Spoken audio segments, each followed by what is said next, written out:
Hey everyone, Matt King with the King Piers team, out here with another update on our project at this Auto Plaza in Kearney, Missouri. We are in the process of raising this concrete base, the light right above it.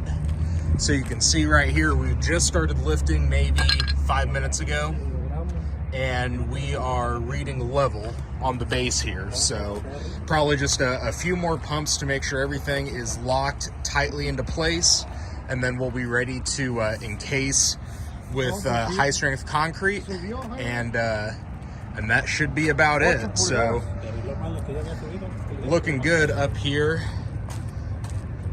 Yeah, this if you saw our earlier video, this light post was really leaning downward, kind of towards where we have our 6x6 right now.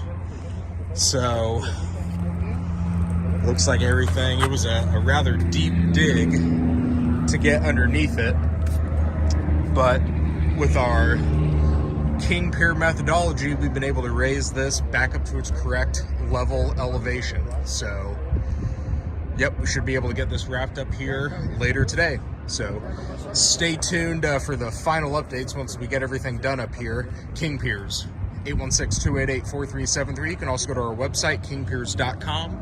And don't forget, you can always check us on our YouTube and Facebook pages if you just search for King Piers LLC. And while you're there, we'd really appreciate it if you left a like and a subscribe. Thank you.